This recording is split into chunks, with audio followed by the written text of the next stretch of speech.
अस्सलामुअलैकुम बिस्मिल्लाहिर्रहमानिर्रहीम। Chapter 12 nuclear and particle physics के पार्ट थर्ड के साथ फिर से हाजिर हैं। अब हम स्टार्ट करेंगे पार्टिकल थ्योरी का पार्ट जो है, और सबसे पहले हम डिस्कस करेंगे मैटर और एंटी मैटर को। देखिए बच्चों, जो मैटर है जो कि हमारे इर्द गिर्द, आपको पता है इसकी डेफिनेशन, कैसी चीज़ जो कि वज़न रखती है और जगह घेरती है उसे मैटर बोलते हैं। और ये सारा एटम्स से बना है। एटम्स के अंदर देखा जाए तो हमारे पास इलेक्ट्रॉन्स हैं और उसके अंदर न्यूक्लियस पाया जाता है। अब बाकी सारे के सारे जो पार्टिकल्स हैं जिनको हम आज पढ़ेंगे वो न्यूक्लियस के अंदर से बरामद होते हैं, न्यूक्लियस के अंदर रहते हैं, वहीं से बनते हैं, वहीं से डिके होते हैं। हम अब उनके बारे में पढ़ेंगे। तो यहाँ पर एक नई चीज़ जो है, बिल्कुल नई डिस्कवरी, जो आज से तकरीबन 100 साल पहले पॉल डिराक ने प्रिडिक्ट किया था। पॉल डिराक ने प्रिडिक्ट किया था कि जितने भी फंडामेंटल पार्टिकल्स हैं उन सब का एक ऑपोजिट पार्टिकल भी होगा जिसको उसका एंटी पार्टिकल माना जाएगा। ये एंटी पार्टिकल जो हैं ये अपने पार्टिकल के बिल्कुल मिरर इमेज होते हैं, विच मीन्स कि उनका रेस्ट मास सेम होगा लेकिन चार्ज ऑपोजिट हो सकता है और मैग्नेटिक मोमेंट्स या स्पिन जो है वो ऑपोजिट हो सकती है। किसी भी पार्टिकल के एंटी पार्टिकल को हम जो उसके सिंबल के ऊपर बार का सिंबल जो है उसके ऊपर बार लगा के डिनोट करते हैं। जैसे यहाँ पे आप देख सकते हैं कि हमारे पास एंटी प्रोटॉन को पी और बार लगा के डिनोट किया गया है, एंटी न्यूट्रिनो को न्यू और उसके ऊपर बार लगा के डिनोट किया गया है, जबकि पॉजिट्रॉन जो है वो इलेक्ट्रॉन की सिंबल ई के ऊपर बार लगाया गया है। इसको ई प्लस भी लिखा जाता है क्योंकि ये ज़्यादा कॉमन हमें मिलता है अपने न्यूमेरिकल प्रॉब्लम्स में या फिर दीगर टॉपिक्स में। अब यहाँ पर कुछ पार्टिकल्स के बारे में बताया गया है, जैसे कि इलेक्ट्रॉन का एंटी पार्टिकल पॉजिट्रॉन है। कार्ल एंडरसन ने 1932 में क्लाउड चैम्बर में इसको डिस्कवर किया था। उनको 1936 में नोबेल प्राइज़ भी मिला बिकॉज ये पहला एंटी पार्टिकल था जो कि एक्सपेरिमेंटली डिस्कवर हुआ। उसके बाद प्रोटॉन का एंटी पार्टिकल एंटी प्रोटॉन, जिसको चेम्बरलेन और सैगर ने 1955 में डिस्कवर किया। ये प्रोटॉन के बिल्कुल बराबर ही होता है मैस में, लेकिन चार्ज में ऑपोजिट होता है। न्यूट्रॉन का एंटी न्यूट्रॉन कॉर्क ने डिस्कवर किया 1956 में। इसके ऊपर भी जीरो चार्ज होता है लेकिन मैग्नेटिक मोमेंट इसका ऑपोजिट होगा। इसी तरह न्यूट्रिनो और एंटी न्यूट्रिनो, ये बेसिकली दोनों हमने पहले बीटा डीके में पढ़े हैं और ये बीटा डीके से ही डिस्कवर हुए हैं। और यू नो वेरी वेल इनके ऊपर चार्ज ज़ीरो होता है, इनका मैस बहुत स्मॉल होता है और इनको डिटेक्ट करना बहुत ही मुश्किल होता है। अंडरग्राउंड जो है बड़े बड़े चेम्बर्स में इनको डिटेक्ट किया जाता है। अब कुछ और बातें, जैसे कि हमारे पास क्वार्क्स और लेप्टॉन्स के बारे में बात आई। देखिए बच्चों, यहाँ पर ये बताना ज़रूरी है कि फंडामेंटल या एलिमेंट्री पार्टिकल्स वो पार्टिकल्स होते हैं जिनका अपना कोई इंटरनल स्ट्रक्चर नहीं होता, या वो ऐसे आप कह सकते हैं कि किसी और पार्टिकल से मिलके नहीं बने होते। अगर हम प्रोटॉन और न्यूट्रॉन की बात करें तो ये दोनों पार्टिकल्स जो हैं इनका इंटरनल स्ट्रक्चर होगा और इनके अंदर भी हमारे पास पार्टिकल्स मौजूद होंगे। तो ये ट्रू मानों में फंडामेंटल या एलिमेंट्री नहीं है, बेसिक या फंडामेंटल नहीं है।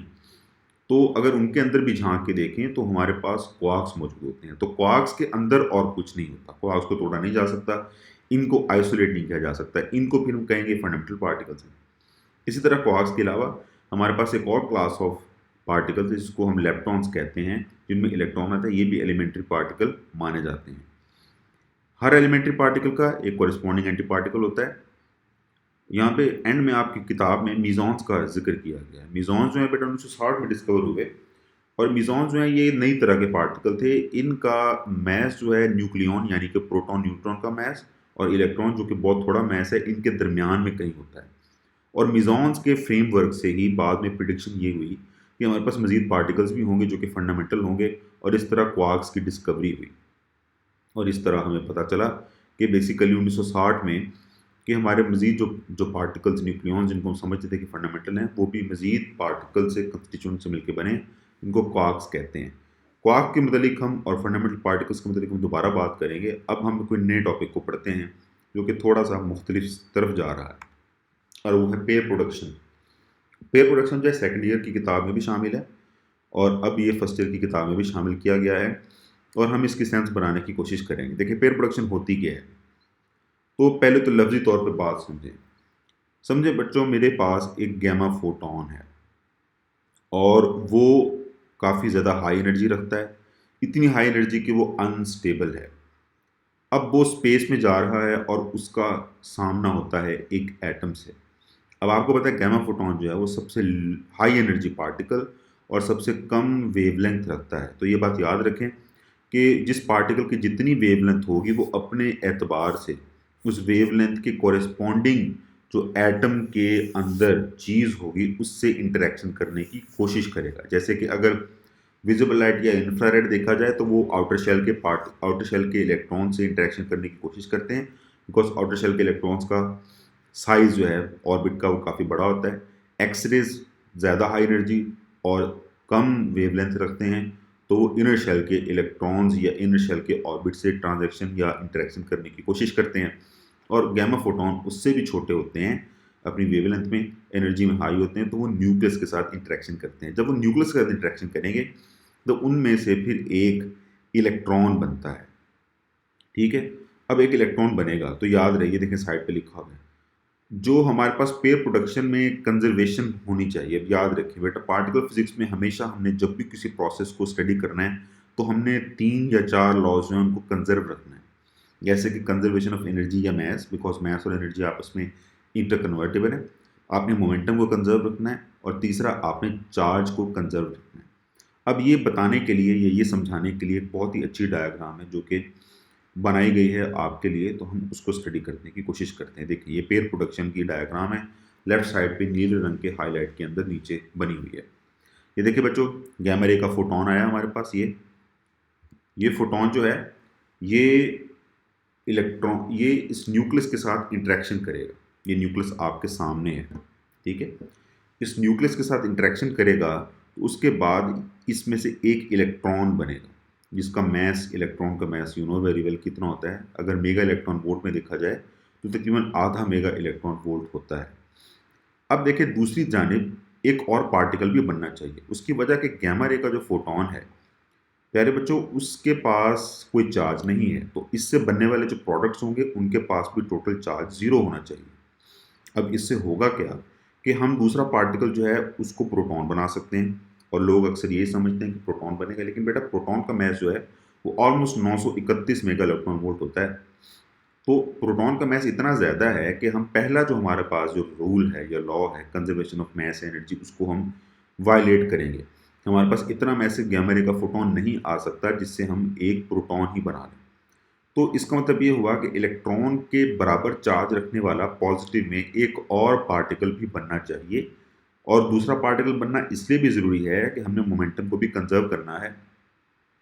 चूँकि आपको पता है कि अगर मोमेंटम में ड्रॉ करूँ तो इलेक्ट्रॉन को मोमेंटम इस तरह बनेगा और पॉजिट्रॉन का मोमेंटम इस तरह बनेगा। इन दोनों को वेक्टोरियली ऐड करेंगे तो हमारे पास गैमा रे फोटोन के मोमेंटम के बराबर आएगा। एक अकेला पार्टिकल ऐसे नहीं कर सकता है, लेकिन फिर चार्ज को कंजर्व कैसे रखा जाए। तो यहाँ पर प्रपोज किया गया कि हमारे पास एक और पार्टिकल जिसको पॉजिट्रॉन बोलते हैं वो बनेगा, जो कि इलेक्ट्रॉन का एंटी पार्टिकल है, और पॉजिट्रॉन ही बना। और पॉजिट्रॉन के बनने से अब देखिए ना, पॉजिट्रॉन अपने रेस्ट मास में बराबर होगा, तो हमारे पास 0.51 प्लस 0.51 दो पार्टिकल्स बनने चाहिए, विच मीन्स कि ये तो एनर्जी लाजमी मैस की सूरत में या एनर्जी की सूरत में हमारे पास होना चाहिए गैमा फोटोन। अगर मैं इनको प्लस करूँ तो आंसर आता है 1.022 मेगा इलेक्ट्रॉन वोल्ट। इसीलिए आप देखें यहाँ पे लिखा भी हुआ है गैमा रे का फोटोन जो है इसकी एनर्जी या तो बराबर या फिर ज़्यादा होनी चाहिए 1.022 मेगा इलेक्ट्रॉन वोल्ट से, ताकि ये सही से एग्जिस्ट कर सके। इसके बगैर ये प्रोसेस पॉसिबल नहीं है। अगर आप पूछें कि ज़्यादा एनर्जी किधर जाएगी तो बेटा नीचे इक्वेशन देखिए। गैमा पार्टिकल की एनर्जी दो तरीके से हमारे पास डिवाइड अप होगी। पहली एनर्जी का हिस्सा जो कि एग्जैक्टली 1.022 मेगा इलेक्ट्रॉन वोल्ट होगा वो दोनों पार्टिकल्स को बनाने के काम आएगा। जो एनर्जी बच जाएगी वो उनकी काइनेटिक एनर्जी में कन्वर्ट हो जाएगी। तो आप देख सकते हैं कि minimum 1.022 mega electron volt energy हमें चाहिए। अब ये बात आपने याद रखनी है कि पेयर प्रोडक्शन में कम से कम एनर्जी जो रिक्वायर्ड है वो 1.022 मेगा इलेक्ट्रॉन वोल्ट है। याद रहे कि इस न्यूक्लियस पर इस इंटरेक्शन का कोई असर नहीं होगा, ये फोटोन को जस्ट हेल्प कर रहा है, ठीक है, दो पार्टिकल्स में चेंज में। अब देखिए ये एक तरह से आप कह सकते हैं कन्वर्जन है एनर्जी की मैटर में। आपको पता है फोटोन के पास कोई मैस नहीं होता, ठीक है, एटलीस्ट रेस्ट मैस नहीं होता, लेकिन इससे जो दो पार्टिकल्स बन रहे हैं उनके पास मैस है। तो ये आइंस्टाइन की जो एनर्जी मैस आप कह सकते हैं कि इक्विवेलेंस है, ई इक्वल एमसी स्क्वायर, तो आप इसको अपने आंखों के सामने जो है वो ऑब्जर्व कर रहे हैं। अब हम पढ़ेंगे कि इसके बाद क्या होगा। तो प्यारे बच्चों, एनाइलेशन ऑफ मैटर क्या होती है? एनाइलेशन कहते हैं तबाही को। अब आपने देखा कि इलेक्ट्रॉन पॉजिट्रॉन पेयर बन गया, अब इसकी तबाही भी होगी। वो कैसे तबाही होगी उसको डिस्कस करते हैं अगली डायग्राम में दोबारा। प्यारे बच्चों, ये देखिए, ये इलेक्ट्रॉन और पॉजिट्रॉन है, इनके ऊपर सेम मैस लेकिन बट डिफरेंट चार्ज है, तो एक दूसरे की तरफ अट्रैक्ट होंगे और दोनों आपस में मिलेंगे और इस पॉइंट पर आपस में कोलाइड करेंगे। जब ये कोलाइड करेंगे तो उसके बाद ये दोबारा फोटॉन्स में कन्वर्ट होंगे। मैं फोटॉन नहीं कह रहा, मैं कह रहा हूँ फोटॉन्स में। उसकी वजह बेटा कि पेयर बनना जो है वो ज़्यादा अच्छी पॉसिबिलिटी है।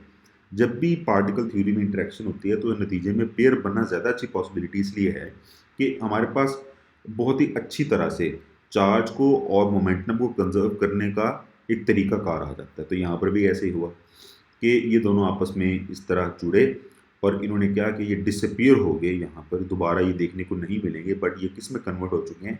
दो गैमा फोटॉन्स में, एक फोटॉन इधर गया, एक फोटॉन उधर गया। अब आप देखें कि ये दोनों फोटॉन्स जो हैं इनके ऊपर भी कोई चार्ज नहीं है। इलेक्ट्रॉन पॉजिट्रॉन का भी टोटल चार्ज देखा जाए तो वो कोई चार्ज नहीं था। इसको एनाइलेशन ऑफ मैटर कहते हैं। और जब भी हमारे पास दो पार्टिकल, एक मैटर और एक एंटी मैटर मिलेगा तो वो हमेशा दोबारा एनर्जी में ही कन्वर्ट होंगे।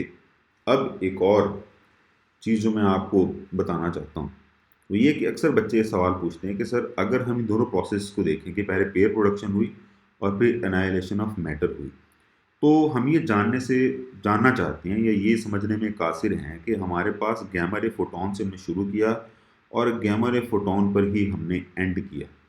हाउ इट इज़ पॉसिबल कि हम फोटॉन से शुरू करें फोटॉन पे खत्म करें? लेकिन बेटा एक बात ज़रा गौर करें, हमारे पास पहले एक फोटॉन था जो कि बहुत ही ज़्यादा एनर्जी रखता था, ऑलमोस्ट 1.022 मेगा इलेक्ट्रॉन वोल्ट।